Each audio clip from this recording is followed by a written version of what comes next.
That's just the cycle of the business. You're going to run people off or drive people towards you. Being non-traditional.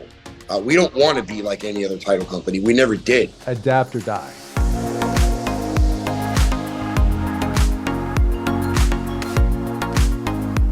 Welcome, everybody.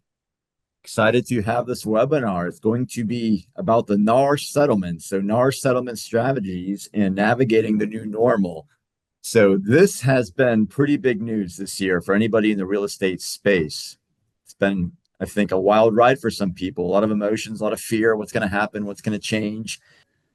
How do we get set up for success? How do we, the strategy for like thriving in this new regulatory environment, right? So Jordan, you always are, ahead of the curve there. You've always been that visionary where you kind of saw in advance what was happening. And a lot of stuff wasn't news, but I think the being proactive is so huge because as Amber rolled her eyes, she knew it was a necessary evil to be successful here. So now when this time came, it's not that big of a deal. Has been some impact. There's always gonna be things that impact our businesses, right? That's life. That's a business cycle that every industry is gonna face regularly, right? But like, if maybe Rudy and Jordan, if you guys could start with this piece, like what are some things that or strategies for whether it's on the title side or the real estate side that have helped keep the momentum going in your businesses, no matter what was going on out there? You guys are always ahead of the curve and always growing, which is pretty awesome. Well, yeah, I'll start. Improvise, overcome, and adapt. And I know that sounds really cliche, but we stay. My sales force, our sales force, we communicate clearly. We get creative. We adapt to the environment, and we also want to trend set. And so, what makes us unique, and the reason for the growth and the expansion as of late and for the past few years has been consistent movement and emulating things that have worked in different areas and different regions of the country. But more importantly, being non-traditional. We don't want to be like any other title company. We never did. That's our model. We're completely different. We're unique in the way we approach things. We're unique in the way we sell, and we're unique in the way we train. And our culture has been created by us. Together as a family. And so that's been the secret to our success. But yeah, we went through, and Jordan can speak to this. I don't even remember exactly what year it was, but when TRID came out, I mean, they took away something that was so simple. It used to be called HUDs for the people who weren't in the business before. And then they made it this disclosure. And we had to adapt on the fly with that. And I thought, initially, because it impacted us from a software perspective, but as well, it was just added layers of work that we weren't accustomed to. And look where we are now. What is it? 10, 12 years down later, and we're completely fine. So that's just the cycle of the business. I've been in this business for 24 years now.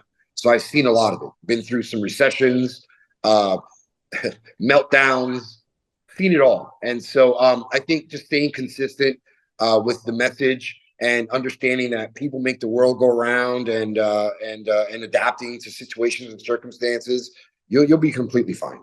I would say adapt or die. Yeah. So I've always said that you either adapt and you see what's coming and there's a freight train coming at you, make decisions. Like the playbook is this. Well, in professional sports, are they keeping the same playbook week after week after week? No, the people watch game tape on you. So a guideline changes.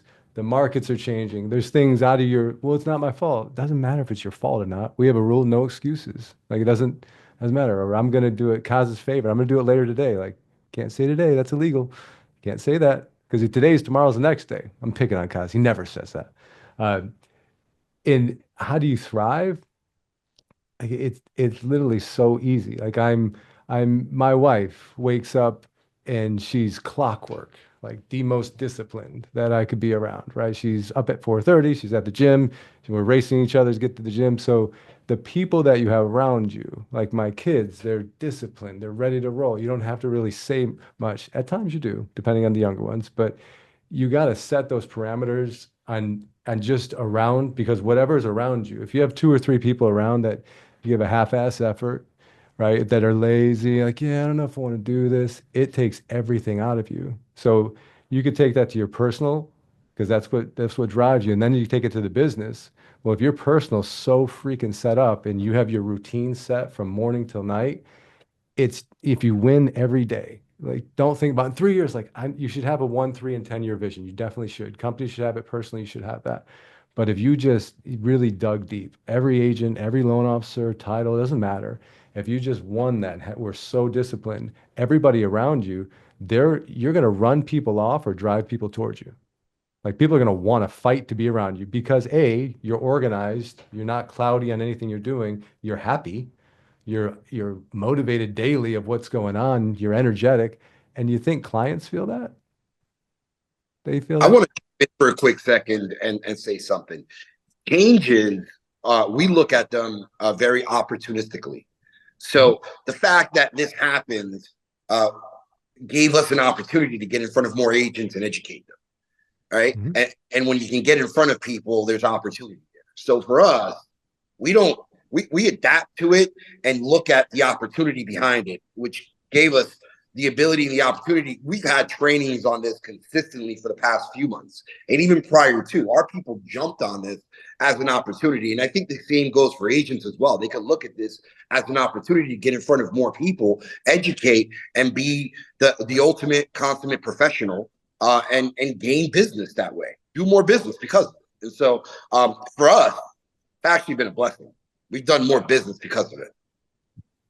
It's going to weed people down, but the right people are in, the right people you want to be around. It's a lot of fun because now you're Yeah. not having those brain busting conversations. And the seller is feeling it, the buyer's feeling it too. And who do they blame? Us, right? But they don't know that I may have a buyer's agent or a listing agent. I may have a lender, because that could happen. I may have a process. I may have somebody in title that doesn't know what they're doing, but they can blow up the deal. So now it's game on. So you better have your skill work ready.